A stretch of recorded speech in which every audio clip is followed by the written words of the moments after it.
વિદ્યાર્થી મિત્રો, ધોરણ 11 ગણિત પ્રકરણ નંબર 1 પ્રકીર્ણ સ્વાધ્યાય. મિત્રો, અગાઉ આપણે પ્રકીર્ણ સ્વાધ્યાય 1 ના પ્રશ્ન નંબર 3 સુધીની ચર્ચા કરી છે. હવે આ વિડીયોમાં પ્રશ્ન નંબર 4 થી કન્ટિન્યુ કરીએ છીએ. પ્રશ્ન નંબર 4, સાબિત કરો કે નીચે આપેલી શરતો સમકક્ષ છે. પહેલું આપ્યું a is subset of b, a minus b is equal to 5, a યોગ b is equal to b અને a છેદ b બરાબર a. હવે મિત્રો, આ બધી શરતો સમકક્ષ છે એમ સાબિત કરવા માટે આપણે સાબિત શું કરવાનું છે? તો આપણે સાબિત કરી આપવાનું છે a is subset of b. જો આ હોય તો આ થાય. a is subset of b હોય તો a minus b બરાબર 5 થાય. અને a minus b બરાબર 5 હોય તો a is subset of b થાય. એટલે બંને બાજુ સાચું છે એમ આપણે સાબિત કરી આપવાનું છે. આ પરિણામ સાચું હોય તો આ થાય, અને આ પરિણામ બીજું પરિણામ સાચું હોય તો પહેલું થાય. એ જ પ્રમાણે બીજું પરિણામ સાચું હોય તો ત્રીજું થાય, ત્રીજું હોય તો બીજું થાય, પહેલું હોય તો ત્રીજું થાય, ત્રીજું હોય તો પહેલું થાય. દરેક પરિણામ માટે સાબિત કરવાનું છે. એટલે આપણે ખરેખર 1 ડબલ ઇમ્પ્લાઇઝ 2 સાબિત કરવાનું છે. જો આ મિત્રો, આ લોજિક અહીંયા સમજો. આ ખરેખર ગણિતીય તર્કની વાત છે કે આપણે સાબિત શું કરવાનું? તો કે 1 ડબલ ઇમ્પ્લાઇઝ 2 અને 1 double implies 3, 1 double implies 4, 2 double implies 3, 2 double implies 4, 2 double implies 1, બધા જ પરિણામો સાબિત કરવા છે. એટલે 1 double implies 2, double implies 3, double implies 4, આ પરિણામો સાબિત કરવા છે. ડબલ ઇમ્પ્લાઇઝ નો મીનિંગ મિત્રો ખ્યાલ છે કે p double implies q. p double implies q એનો મીનિંગ એવો થયો કે જો p હોય તો અને તો જ q થાય. એટલે જો p હોય તો q થાય, અને જો q હોય તો p થાય. જો પહેલું પરિણામ હોય, પહેલી શરતનું પાલન થાય તો બીજીનું પણ પાલન થાય, અને બીજી શરતનું પાલન થાય તો પહેલીનું પણ પાલન થાય. બીજી શરતનું પાલન થાય તો ત્રીજીનું પાલન થાય, ત્રીજી શરતનું પાલન થાય તો બીજી શરતનું પણ પાલન થાય. એટલે ખરેખર આપણે સાબિત કરવાનું છે 1 double implies 2, double implies 3, double implies 4.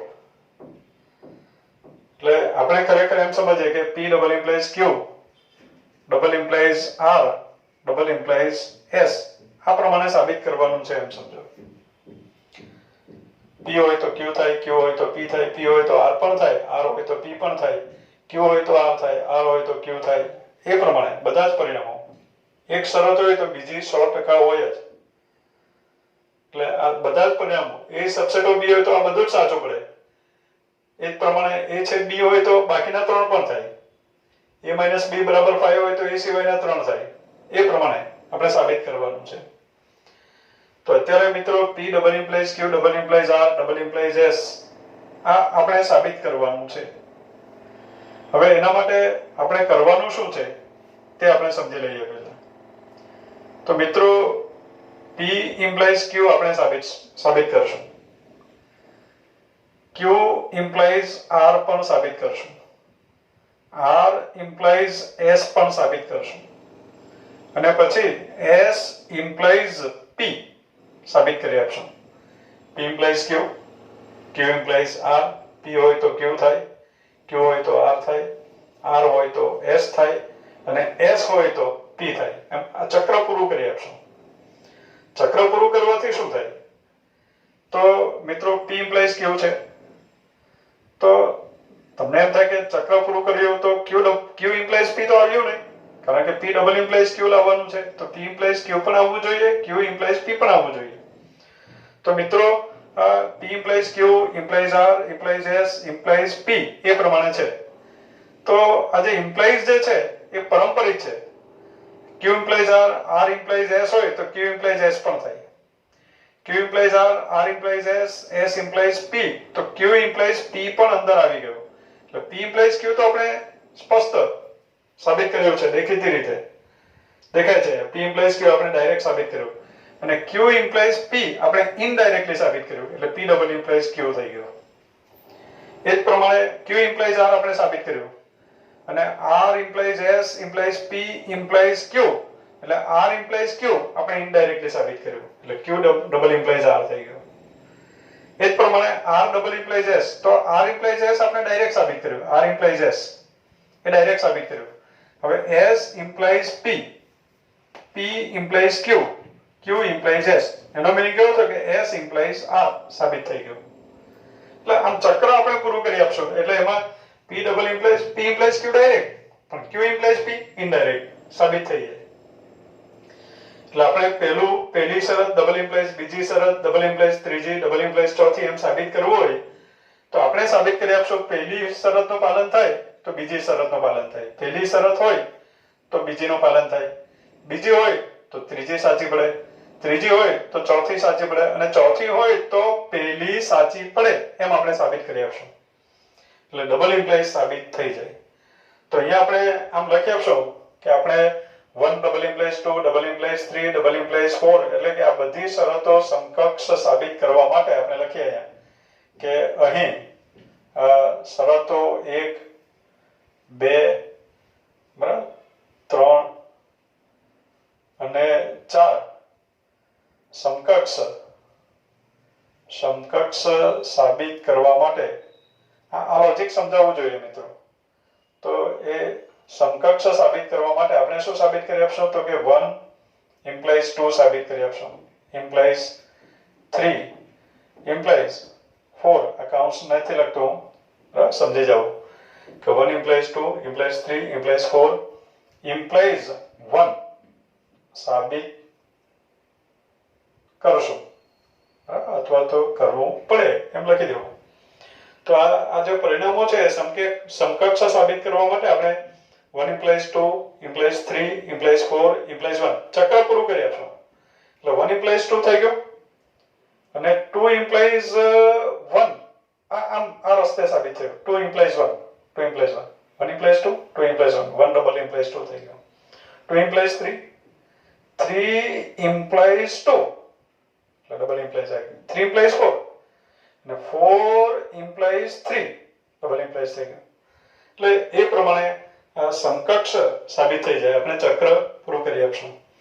તો હવે મિત્રો આપણે પહેલા 1 implies 2 સાબિત કરીએ, બરાબર. પહેલી બે શરતો કે 1 implies 2 સાબિત કરવા માટે 1 implies 2 સાબિત કરવા માટે એટલે આપણે શું સાબિત કરી આપવું પડે? A સબસેટ ઓફ B હોય તો A - B બરાબર 5 સાબિત કરવાનું.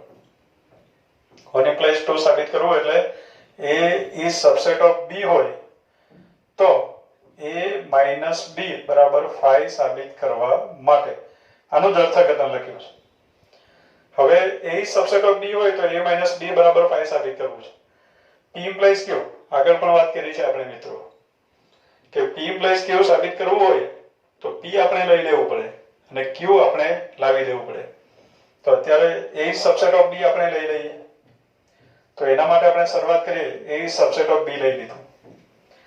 A is subset of B નો મીનિંગ શું થાય? A is subset of B છે એ B નો સબસેટ છે એમ ક્યારે કહેવાય? તો for every x belongs to A implies x belongs to B હોય તો A is subset of B છે એમ કહેવાય.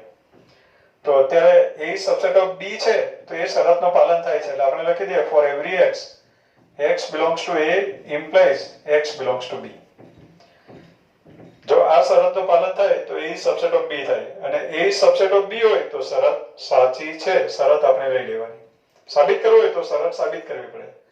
આપેલું છે તો શરત આપણે લઈ લેવી પડે. હવે A નો પ્રત્યેક સભ્ય B માં છે. A B નો સબસેટ છે તો એનો દરેક સભ્ય B માં છે.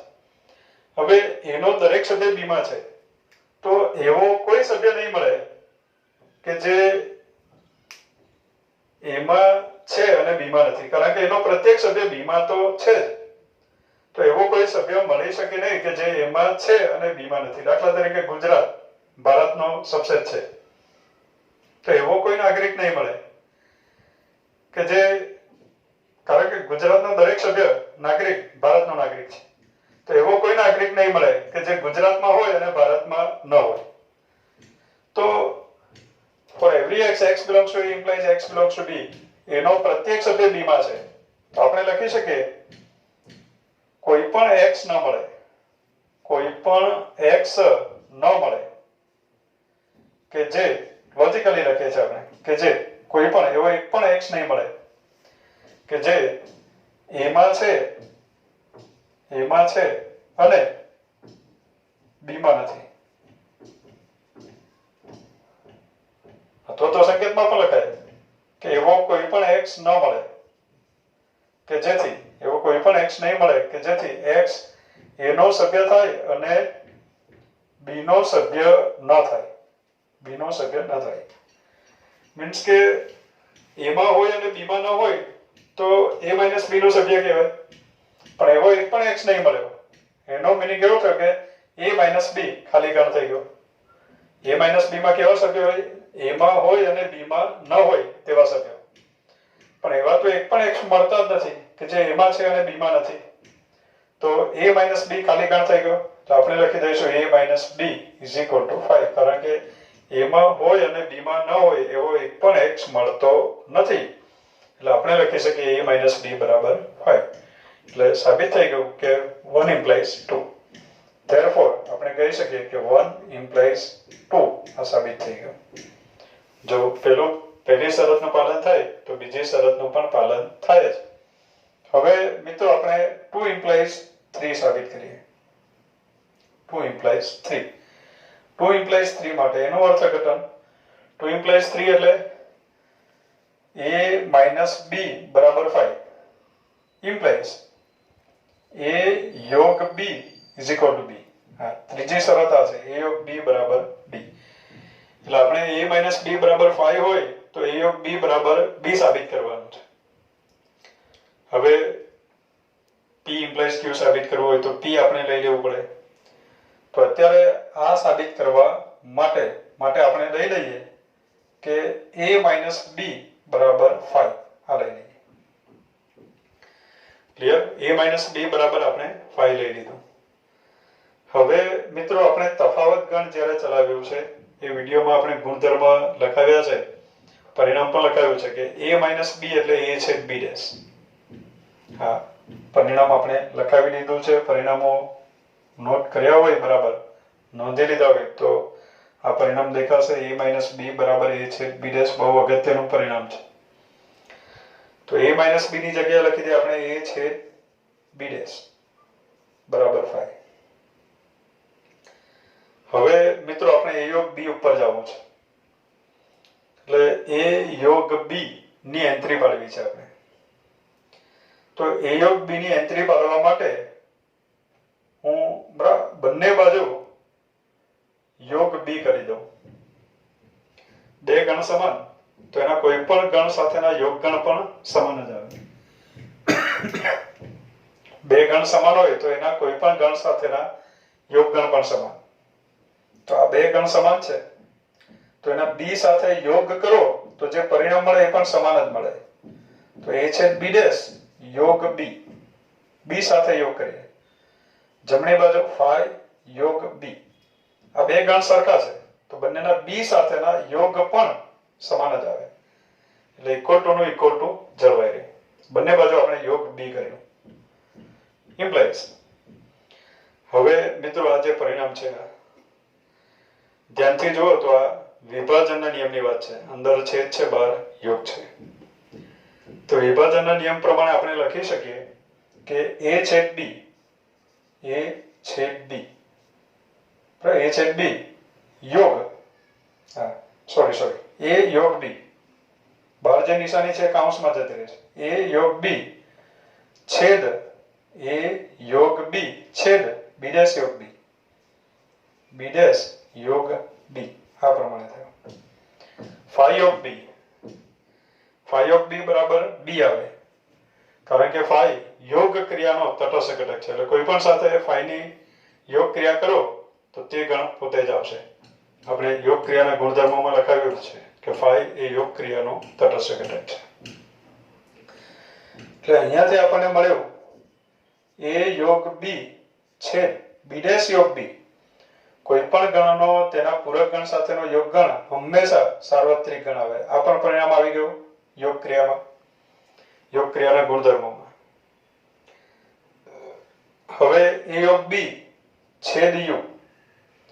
તો મિત્રો a યોગ b u નો સબસેટ છે.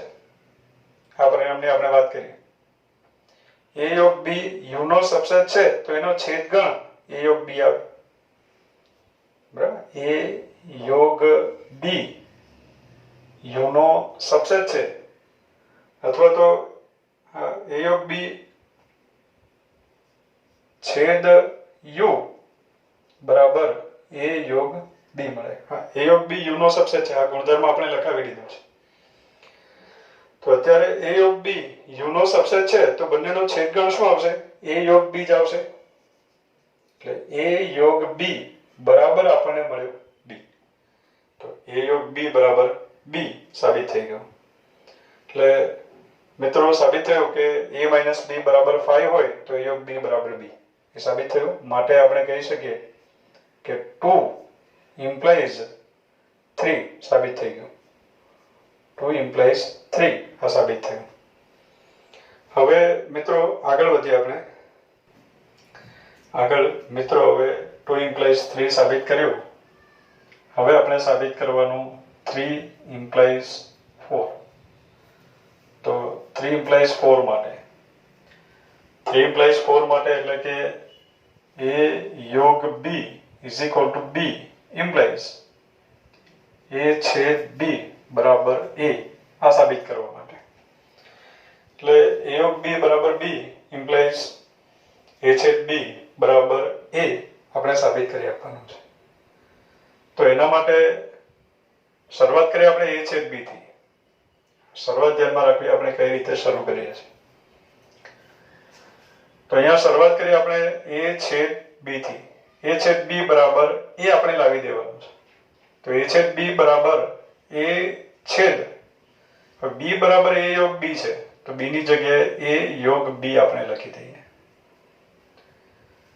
હવે મિત્રો અહીંયા ડાયરેક્ટ આપણે એ લખી શકીએ. આપણે એને શોષણનો નિયમ એવું કીધું છે.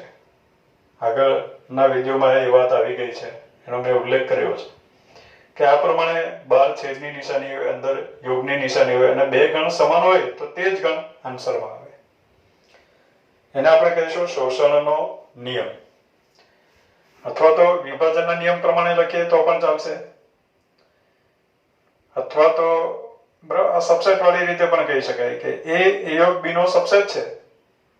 ગણ a યોગ b નો સબસેટ છે તો બેનો છેદગણ જે છે એ નાનો ગણ આવે એટલે કે ગણ a જ આવે. હું ડાયરેક્ટ એ લખી દઉં છું, બાજુમાં કારણ લખી દઉં, કારણ કે આને કહેવાય શોષણનો નિયમ. શોષણનો નિયમ ધ્યાનમાં રાખો. આગળ પણ વાત કરી છે આપણે કે 12 છેદ તો અંદર યોગ, 12 યોગ તો અંદર છેદ, નિશાની અલગ હોવી જોઈએ અને કોઈ પણ એક ગણ રિપીટ થવો જોઈએ, સમાન હોવો જોઈએ. તો જે સમાન છે તે આવશે. એટલે આના બરાબર એ આવી ગયું શોષણના નિયમ પ્રમાણે. તો a યોગ b બરાબર b implies a છેદ b બરાબર એ આવી ગયું. માટે a છેદ b બરાબર એ આવી ગયું. therefore અત્યારે સાબિત થઈ ગયું કે a યોગ b બરાબર b તો a છેદ b બરાબર a આ સાબિત થયું. માટે શું સાબિત થયું? 3 implies 4 આ સાબિત થઈ ગયું. 3 implies 4 આવી ગયું. હવે મિત્રો 4 implies 1 આપણે વાત કરી છે કે આ પ્રમાણે ચક્ર પૂરું કરી આપવાનું છે તો જ દરેક વિધાન સમકક્ષ છે, બધી જ શરતો સમકક્ષ છે એમ સાબિત થાય. તો હવે 4 implies 1 સાબિત કરવા માટે 4 implies 1 સાબિત કરવું એટલે 4 એ કયું છે? a છેદ b બરાબર a implies a is subset of b આ સાબિત કરવાનું છે. a છેદ b બરાબર a implies a is subset of b સાબિત કરવાનું. મિત્રો a is subset of b સાબિત કરવું હોય તો શું સાબિત કરવું પડે? બહુ જૂનું સેન્ટેન્સ કે A is subset of B સાબિત કરવું હોય તો for every x belongs to A implies x belongs to B આપણે સાબિત કરવું પડે. તો અત્યારે હું લઈ લઉં for every x belongs to A implies, તો x belongs to A implies x belongs to B આપણે સાબિત કરવાનું છે, એ લખી નથી દેવાનું. x એનો સભ્ય છે. હવે A બરાબર A છેદ B છે તો આપણે લખી શકીએ x belongs to A છેદ B, કારણ કે આ તો આપણે લઈ લેવાનું છે, આ પરિણામ તો છે આપણી પાસે, આ લાવવાનું છે. તો for every x belongs to A implies x belongs to A છેદ B implies x belongs to A અને x belongs to B. x A નો સભ્ય છે અને x B નો સભ્ય છે. હવે x A માં પણ છે અને B માં પણ છે તો x B નો સભ્ય છે એમ લખી શકાય.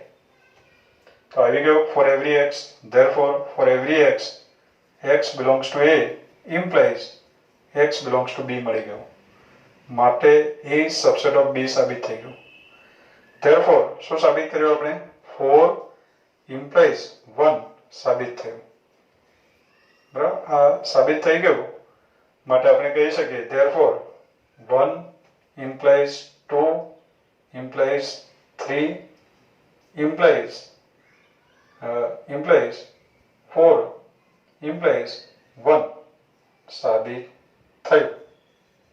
એટલે આ પ્રમાણે સાબિત થઈ ગયું માટે આપેલા વિધાનો અથવા તો આપેલી શરતો સમકક્ષ છે એમ આપણે કહી શકીએ. એટલે આ પ્રમાણે સાબિત કરી શકાય કે આપેલી શરતો સમકક્ષ છે. નેક્સ્ટ દાખલા નંબર 5, સાબિત કરો કે A is subset of B, તો C minus B is subset of C minus A. A is subset of B હોય તો C minus B is subset of C minus A એવું આપણે સાબિત કરવાનું છે. હવે C minus B is subset of C minus A સાબિત કરવું છે. આ જે ગણ છે ડાબી બાજુનો ગણ જમણી બાજુ જે ગણ આપ્યો છે એનો સબસેટ છે એમ આપણે સાબિત કરવું છે. તો A is subset of B સાબિત કરવું હોય તો આપણે બોલીએ છીએ કે for every x belongs to A implies x belongs to B આપણે સાબિત કરવું પડે. તો અત્યારે આપણે સાબિત કરી આપવું પડે કે for every x, બરાબર, C minus B is subset of C minus A સાબિત કરવા માટે for every x belongs to C minus B implies x belongs to C minus A આ સાબિત કરી આપવું પડે. તો એના માટે આપણે શરૂઆત કરીએ for every x belongs to C minus B. x belongs to C minus B આપણે લઈ લેવું પડે, આ લાવી દેવું પડે. જો આવી જાય તો એમ કહેવાશે કે આ વિધાન સાબિત થઈ ગયું. આ સાબિત થયું તો C minus B is subset of C minus A લખી શકાય. તો એના માટે આપણે શરૂઆત કરી for every x belongs to C minus B. x C minus B નો સભ્ય છે. હવે મિત્રો A minus B નો સભ્ય હોય, A minus B નો દરેક સભ્ય A માં હોય અને B માં ન હોય. કારણ કે આપણે બોલીએ છીએ કે A minus B એટલે A માં હોય અને B માં ન હોય તેવા તમામ સભ્યોથી બનતો ગણ. એટલે જો કોઈ સભ્ય A minus B માં હોય તો એ A માં હોય પણ B માં ન હોય. તો અત્યારે x C minus B નો સભ્ય છે તો x C નો સભ્ય છે પણ x B નો સભ્ય નથી. C માં હોય અને B માં ન હોય તેવા સભ્યનો ગણ એટલે C minus B. અને આ સભ્ય C minus B માં છે તો એ C માં છે પણ B માં નથી. હવે મિત્રો અહીંયા સમજીએ. x ગણ C નો સભ્ય છે પણ B નો સભ્ય નથી. આપણને આપ્યું છે A is subset of B. A is subset of B. A B નો સબસેટ છે. આ ગણ A છે, આ ગણ B છે. A B નો સબસેટ છે. આગળ પણ આવી આકૃતિ આગળ પણ આપણે દોરી છે. જો કોઈ સભ્ય B માં જ ન હોય તો એમાં તો હોય જ નહીં શકે. અત્યારે x B માં નથી તો આપણે કહી શકીએ કે x C નો સભ્ય છે પણ B માં નથી તો A નો સભ્ય હોઈ શકે નહીં. કેમ નહીં હોઈ શકે? કારણ કે A B નો સબસેટ છે. ભારતનો નાગરિક ના હોય તો ગુજરાતનો નાગરિક હોઈ શકે નહીં. ક્લિયર? એટલે A is subset of B છે. x x b નો જ સભ્ય નથી તો એનો સભ્ય હોઈ શકે નહીં. હવે x c માં છે પણ a માં નથી, a માં છે પણ b માં નથી તો એ a - b નો સભ્ય કહેવાય. તો c માં છે પણ a માં નથી તો એ x c - a નો સભ્ય થયો. એટલે સાબિત થઈ ગયું મિત્રો, for every x belongs to c - b implies x belongs to c - a. આવી ગયું. એટલે therefore આ સળંગ આપણે લખી આપીએ, for every x belongs to b implies x belongs to b c - b. x belongs to c - b implies x belongs to c - a. માટે આપણે કહી શકીએ કે c - b is subset of c - a. આગળ મિત્રો, એટલે આ પ્રમાણે તાર્કિક રીતે આપણે સાબિત કરી શકીએ. મિત્રો આને બીજી રીતે આમ પણ વિચારી શકાય. આપણે a સબસેટ ઓફ b આપ્યું, c - b subset of c - a આપણે સાબિત કરવું છે. તો એના માટે આપણે a સબસેટ ઓફ b લઈ લઈએ. એ b નો સબસેટ છે. હવે મિત્રો એક પરિણામ છે કે a b નો સબસેટ હોય તો બંને બાજુ એના પૂરક ગણ લો. તો પૂરક લો તો આ જે ક્રમ છે બદલાઈ જાય. b' is subset of a' લખાય. પરિણામ ધ્યાનમાં રાખો. જો આ a b નો સબસેટ છે, b નો ડેશ એટલે b સિવાયનો ભાગ અને a નો ડેશ એટલે a સિવાયનો ભાગ. તો a સિવાયનો ભાગ જે છે એની અંદર b સિવાયનો ભાગ સમાઈ જાય છે. એટલે a સબસેટ ઓફ b હોય, અથવા આગળ આની પણ ચર્ચા કરી હશે આપણે, આ ગુણધર્મો પણ આગળ લખાવ્યો હશે. ગુણધર્મો બધા વ્યવસ્થિત લખવા મિત્રો. તો a સબસેટ ઓફ b હોય તો b' is subset of a' લખાય. હવે આપણે c ની એન્ટ્રી પાડવી છે. તો બંને બાજુ બરાબર બે ગણ, એક ગણ બીજાનો સબસેટ હોય, એક ગણ બીજાનો સબસેટ હોય અને બંને બાજુ હું કોઈ ગણ c સાથે એનો છેદ લઉં, બંને બાજુ c સાથે છેદ લઉં તો વચ્ચે સબસેટની નિશાની જળવાઈ રહે. વચ્ચે સબસેટની નિશાની જળવાઈ રહે આ પ્રમાણે. તો b' is subset of a'. બંને બાજુ c સાથે છેદ કરો તો c છેદ b' is subset of c છેદ a'. થયું? આ સબસેટ છે ને આ c છે. તો c છેદ b'. હવે a છેદ b', અત્યારે જ વાત કરી આપણે, a છેદ b', a - b બરાબર a છેદ b'.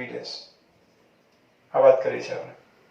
તો c છેદ b' એટલે c - b is subset of c છેદ a' એટલે c - a. એટલે આટલી સાબિતી લખો તો પણ ચાલશે કે a સબસેટ ઓફ b હોય તો બંનેના પૂરક ગણ વચ્ચે શું સંબંધ હોય? a b નો ઉપગણ, a અને b વચ્ચે ઉપગણનો સંબંધ હોય તો બંનેના પૂરક ગણ વચ્ચે સંબંધ આ પ્રમાણે હોય. પૂરક ગણ લો તો ક્રમ બદલાઈ જાય અથવા નિશાની બદલાઈ જાય. એમ સમજો, a સબસેટ ઓફ b હોય તો b' is subset of a' થાય. બંને બાજુ c સાથે છેદ લેવાથી સબસેટની નિશાની બદલાતી નથી, સબસેટનું સબસેટ જ રહે. એટલે અહીંયા આવ્યું c - b is subset of c - a. આટલી સાબિતી લખશો તો પણ ચાલશે. નેક્સ્ટ દાખલા નંબર 6. જો p of a is equal to p of b તો સાબિત કરો કે a is equal to b. એટલે કે મિત્રો બે ગણોના ઘાતગણ સમાન હોય તો તે બે ગણ પણ સમાન હોય એમ આપણે સાબિત કરવું છે. બે ગણોના ઘાતગણ સમાન તો તે બે ગણ પણ સમાન એવું સાબિત કરવું છે. તો મિત્રો આ જે દાખલો છે એની શરૂઆત આપણે સ્પેશિયલ શરત કે ગુણધર્મ છે એનાથી કરીએ આપણે. એટલે ધ્યાનમાં રાખવું કે શરૂઆત આપણે આ રીતે કરવાની છે આ દાખલાની સાબિતી માટે. ખરેખર a બરાબર b સાબિત કરવા માટે આપણે સાબિત કરી આપવાનું છે a is subset of b અને b is subset of a. બે ગણ સમાન છે એમ સાબિત કરવું હોય તો આપણે સાબિત કરી આપવું પડે કે પહેલો ગણ બીજાનો સબસેટ છે અને બીજો પહેલાનો સબસેટ છે. તો a is subset of b આપણે સાબિત કરવું છે. તો એના માટે આપણે શરૂઆત કરીએ કે a is subset of a. આ વાત સાચી. a નો સબસેટ છે. આ નિત્યસમ છે, કાયમ માટે સાચું છે. એટલે એવું પરિણામ નિત્યસમનો ઉપયોગ જ્યારે પણ જરૂર પડે આપણે કરી શકીએ, પણ એની જરૂર જણાય તો A is subset of A કાયમ માટે સાચું છે. દરેક ગણ પોતે પોતાનો ઉપગણ છે. હવે ગણ A નો સબસેટ છે. A નો સબસેટ છે તો સભ્ય કોનો થાય? તો મિત્રો P of A નો સભ્ય થાય. ગણનો ઉપગણ એ ઘાતગણનો સભ્ય. બરાબર? P of A નો સભ્ય આપણે લખીએ છીએ P of A.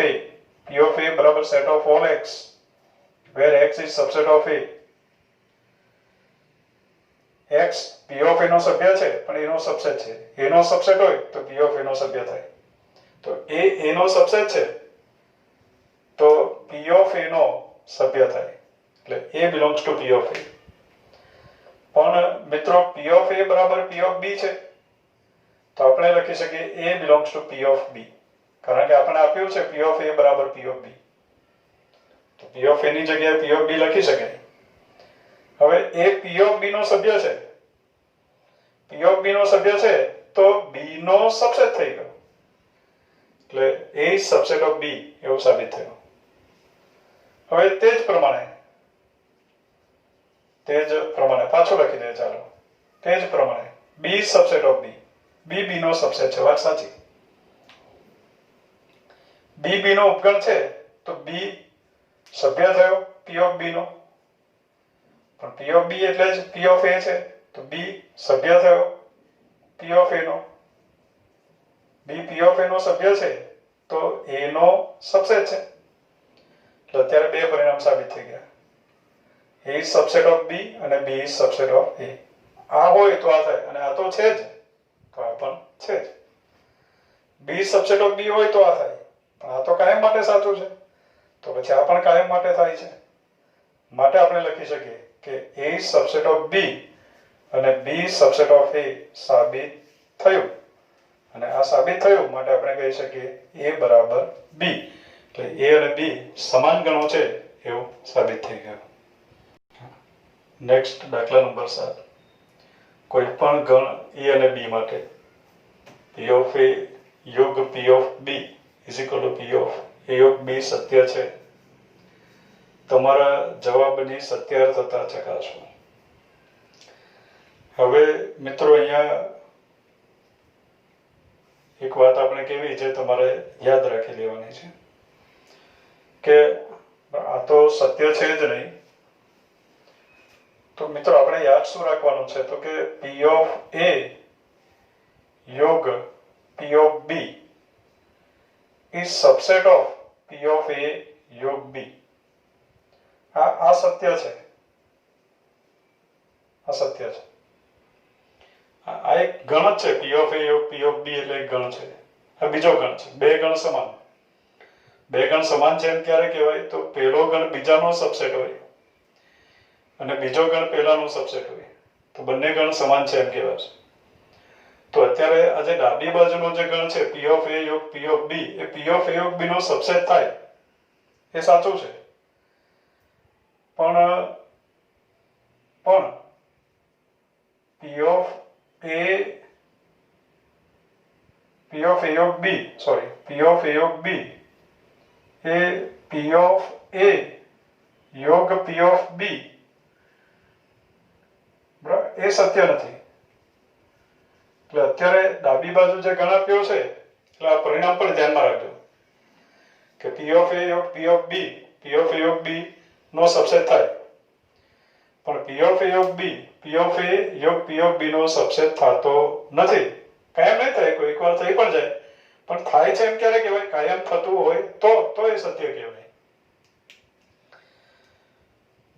એને કારણે બરાબર ડાબી બાજુનો ગણ જમણી બાજુનો સબસેટ છે પણ જમણી બાજુનો ગણ ડાબી બાજુનો સબસેટ નથી એટલે બંને સમાન નથી એમ કહેવાય. પણ આપણે કીધું છે કે જવાબની સત્યાર્થતા ચકાસો એટલે આપણે આ સત્ય છે એમ સાબિત કરી આપશું. આ સત્ય નથી એમ સાબિત કરી આપશું. તો આ સત્ય છે એમ સાબિત કરવા માટે આપણે બરાબર આ એક ગણ આનો સબસેટ છે એમ સાબિત કરવું છે. તો આપણે સાબિત કરી આપવું પડે કે for every x belongs to this implies x belongs to this. સાબિત કરી આપવું પડે.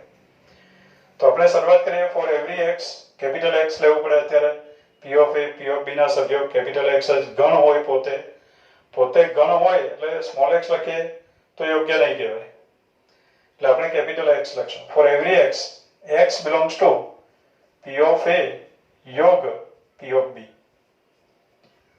હવે for every X, X belongs to P of A યોગ પી ઓફ બી આ લઈ લીધું. આવી જાય તો એમ કહેવાશે કે આ સાચું છે. x p of a યોગ p of b નો સભ્ય છે. હવે x a યોગ b નો સભ્ય હોય તો x belongs to a અથવા x belongs to b લખાય. તો અત્યારે લખાશે x belongs to p of a અથવા x belongs to p of b આ લખાશે. x p of a નો સભ્ય છે તો a નો સબસેટ છે, અથવા x p of b નો સભ્ય છે તો b નો સબસેટ છે. b નો સબસેટ છે. હવે x a નો પણ સબસેટ છે અને x b નો પણ સબસેટ છે. મિત્રો આ જે ગુણધર્મ છે એની આપણે ચર્ચા કરી છે આગળ, યાદ આવે તો બરાબર, અભ્યાસ કર્યો તો યાદ આવશે મિત્રો, કે આ પ્રમાણે સબસેટનો સંબંધ હોય તો ડાબી બાજુના ગણનો ડાબી બાજુના ગણ સાથે આપણે યોગ કરીએ. અત્યારે યોગ લાવવું છે તો આપણે યોગ કરીએ તો x યોગ x એટલે x. જમણી બાજુના ગણનો જમણી બાજુના ગણ સાથે યોગ કરીએ તો a યોગ b. તો આ બે વચ્ચે સબસેટનો સંબંધ છે તો ડાબી બાજુના ગણનો ડાબી બાજુના ગણ સાથે યોગ કરો, જમણી બાજુના ગણનો જમણી બાજુના ગણ સાથે યોગ કરો તો એની વચ્ચે પણ સબસેટનો સંબંધ જળવાઈ રહે. એટલે x a યોગ b નો સબસેટ છે એવું આવ્યું. હવે આ જે ગણ છે x a યોગ b નો સબસેટ છે. હવે કોઈ ગણ a નો સબસેટ હોય તો p of a નો સભ્ય થાય. તો x a યોગ b નો સબસેટ છે તો p of a યોગ b નો સભ્ય થાય.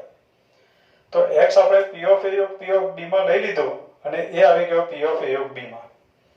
માટે આપણે કહી શકીએ કે p of a યોગ p of b is subset of p of a યોગ b.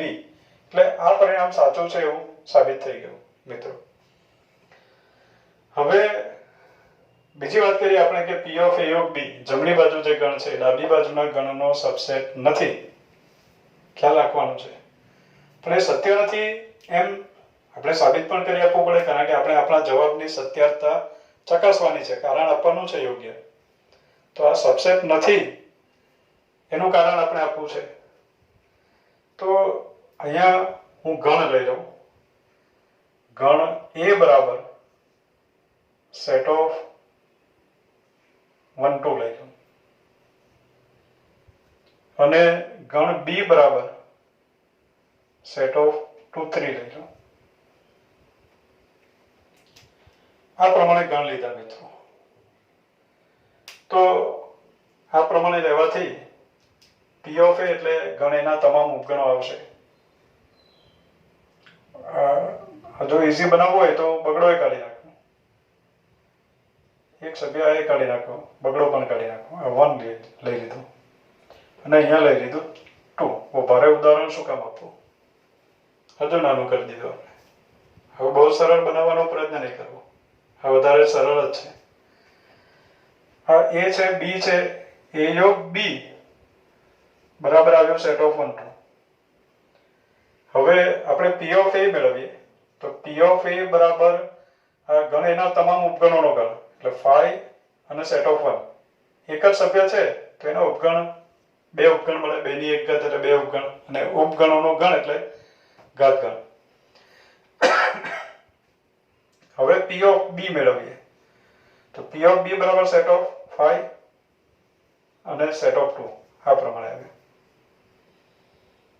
હવે p of a યોગ b મેળવીએ, p of a યોગ b. તો p of a યોગ b એટલે a યોગ b નો ઘાત ગણ. તો એમાં બે સભ્ય છે એટલે એમાં એના ચાર ઉપગણો બનશે, બે ની બે ઘાત એટલે ચાર ઉપગણ. તો એમાં પહેલો ઉપગણ આવ્યો 5, સેટ ઓફ 1, સેટ ઓફ 2 અને છેલ્લે આવશે સેટ ઓફ 1 2. હવે મિત્રો અત્યારે જોઈ શકાય છે કે p of a યોગ p of b કરીએ, p of a અને p of b નો યોગ કરીએ તો p of a અને p of b નો યોગ કરો તો એમાં આવશે 5 સેટ ઓફ 1. યોગગણ એટલે બંને ગણના તમામ સભ્યો લખો, પણ કોઈ રિપીટ થવો જોઈએ નહીં, એટલે આટલા સભ્યો થયા. p of a યોગ b માં 4 સભ્યો છે, p of a યોગ p of b માં 3 સભ્યો છે, એટલે સીધી વાત છે કે અત્યારે પી ઓફ એ યોગ બી આનો સબસેટ થયો નથી, કારણ કે 1 2 આમાં નથી. તો અહીંયા આપણે કહી શકીએ કે સેટ ઓફ 1, 2 એ પી ઓફ એ યોગ બી નો સભ્ય છે, પણ પી ઓફ એ યોગ પી ઓફ બી નો સભ્ય નથી. એટલે અહીંયા લખી દઈએ, પણ જરા જગ્યા નથી. Set of 1 2 does not belongs to, સભ્ય છે પણ આનો સભ્ય નથી. માટે આપણે કહી શકીએ કે પી ઓફ એ યોગ B is not subset of P of A યોગ પી ઓફ બી. આ પ્રમાણે થયું. મીન્સ કે સાબિત થયું કે આ સબસેટ છે પી ઓફ એ યોગ બી, પી ઓફ એ યોગ P of B no subset હોય એવું કાયમ સાચું નથી. આપણે જે ઉદાહરણ આપ્યું એના માટે સાચું નથી. એકાદ ઉદાહરણ પણ મળી જાય કે જેના માટે વિધાન ખોટું હોય તો એ વિધાન કાયમ માટે સાચું છે એમ કહી શકાય નહીં. તો અત્યારે મિત્રો આ સત્ય છે પણ આ સત્ય નથી, એ થઈ ગયું. માટે આપણે લખી આપશું કે ડાબી બાજુનો ગણ જમણી બાજુના ગણનો સબસેટ છે, જમણી બાજુનો ગણ ડાબી બાજુના ગણનો સબસેટ નથી. એટલે આને કહી દઈએ પરિણામ નંબર 1, અને કહી દઈએ પરિણામ નંબર 2, અને લખી આપીએ કે 1 અને 2 પરથી પી ઓફ એ યોગ P of B is not equal to P of A યોગ બી. એ કાયમ કંઈ બંને ગણો સમાન થાય એવું જરૂરી નથી. તો મિત્રો આ પ્રમાણે દાખલાઓની ચર્ચા આપણે કરીએ આ વિડીયોમાં. નેક્સ્ટ આગળના દાખલાની ચર્ચા આપણે બીજા વિડીયોમાં કરશું. Thank you.